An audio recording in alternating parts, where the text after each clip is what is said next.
Hello everybody and welcome back. Today we are talking about Doom. Yeah, this is old school. We're going way back in the day. OG first person shooter style. It was only a matter of fucking time before we did Doom. Alright, so what do we know about Doom? Well, we know a lot about Doom, honestly. But, like, is there anything new to say about it, you know? So, that's the questions that we're asking. That's the heavy questions that we're asking. And quite frankly, I'm not even sure if we're going to answer every question that we're answering. But we're going to try. And we're going to have ourselves a good old time playing some Doom together. So, let's look into what Doom is. What is Doom? What is the game Doom? You know, it is one of the original first-person shooters, honestly. So, yeah, that's right there where it starts. It started out back in the day on MS-DOS, back in 1993, my dudes.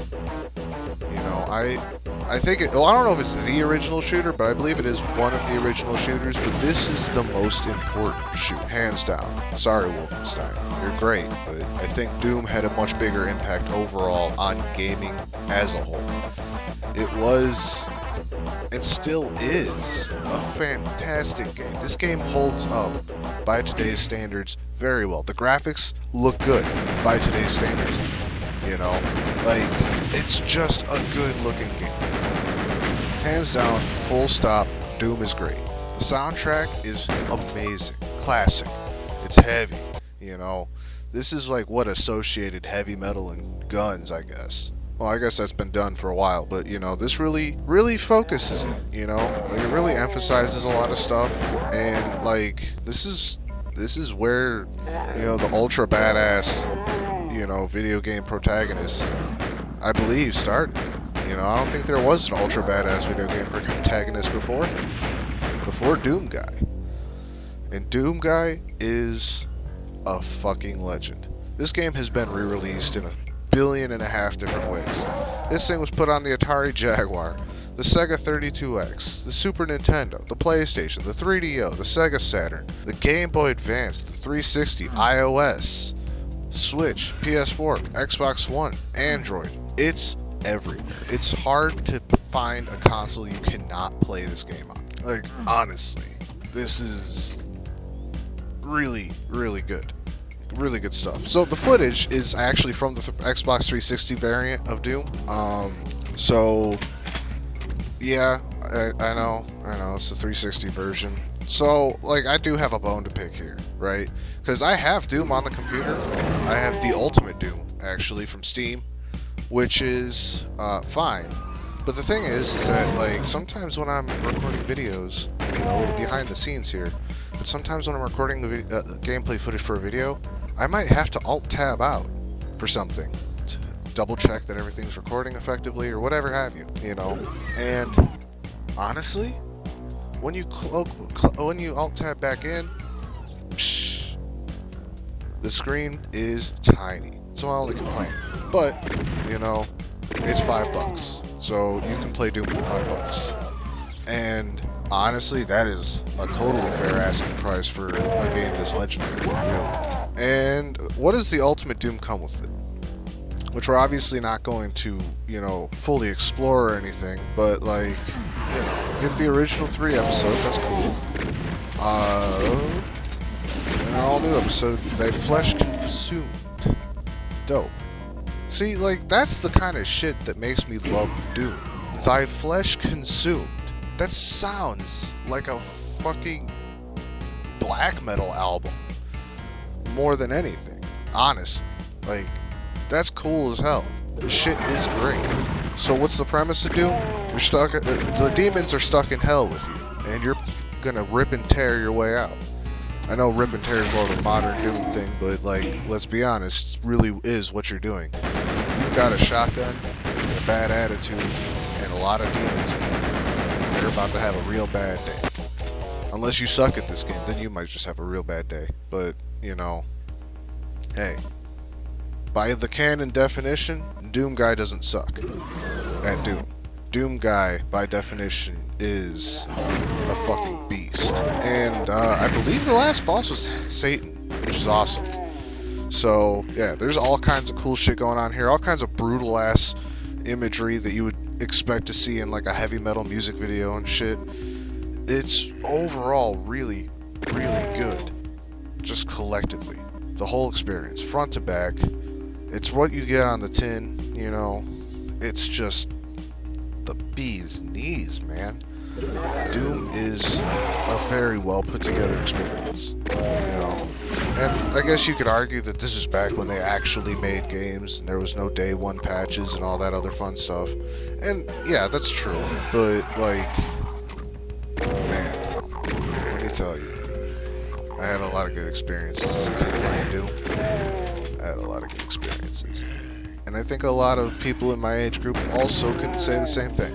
You know, I think a lot of you guys who are in the same age group as me, you know, born in the early 90s, can say, yeah, I remember having some fun playing Doom when I was a kid. You know, because we did. We all did. We all had a blast playing this game. It was fun. You know, we would sit there and we'd all do the thing. Now, one thing that the Xbox version does add, and I'm sure there's other versions that add it as well, but Ultimate Doom, the original version of Doom back in the day, did not have, is online multiplayer. So, I don't remember if it's also online co-op or if it's just like a deathmatch mode, but I do remember that it's there, and like it's decent, it's passable. Like I never have been able to find like an active enough game lobby to really warrant spending a lot of time on it, honestly.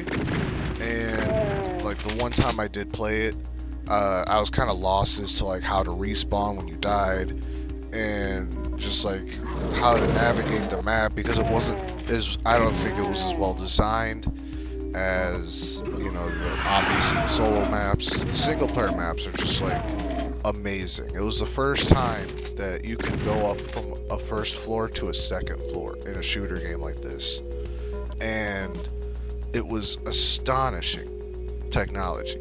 And the way that they did it is an incredible trick, you know, an incredible trick of the mind and graphical trick of the eyes and everything. And it's just like when you dig in and you look at the map layouts, you know, like 3D models of the maps, you see how they pulled it off, and then it makes more sense, and then you're just like, oh wow, you know, because once you see that like the second floor never is over the first floor.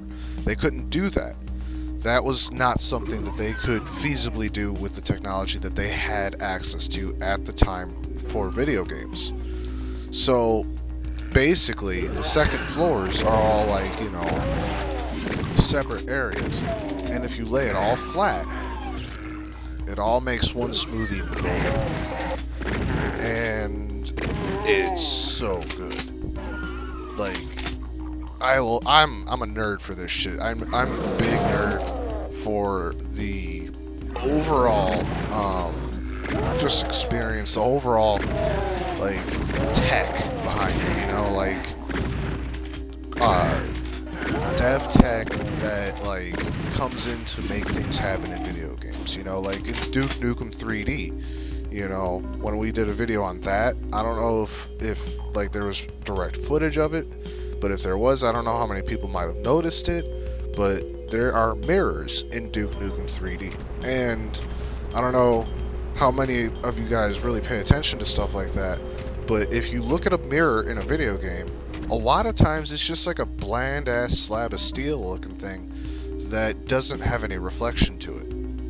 And that's because traditionally, through traditional methods rather, of rendering reflections, that mirror is acting as a window. And you have to render the room that it's in, and then the opposite of that room that it's in. You have to make it impassable, and that's how reflections work traditionally. Ray tracing changes the game there. Reflections are much more inexpensive as far as graphics resources goes, but at the same time, you know, it's still really really interesting stuff when you start digging into it, you know, if you're into that kind of thing. If not, then, you know, you're probably being bored to death by everything that I'm talking about here about mirrors and shit like that in video games.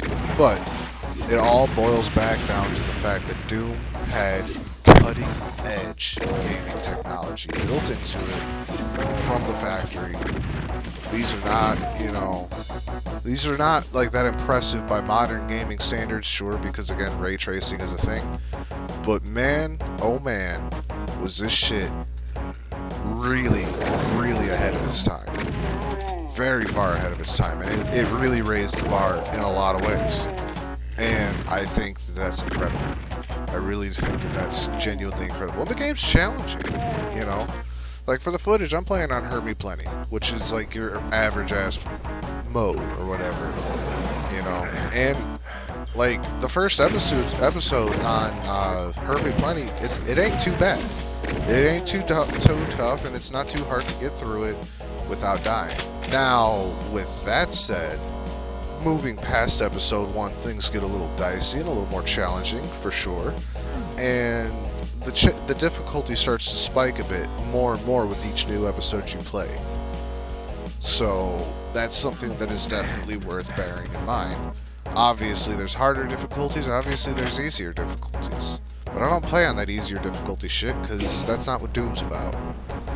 But, that said, I think this is a good spot to cut it here. Feel free to continue this discussion down below, you know, in the comment section.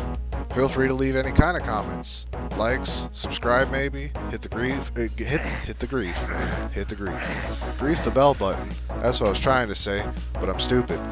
And, yeah, take care of yourselves, take care of each other, and I will fucking see you later.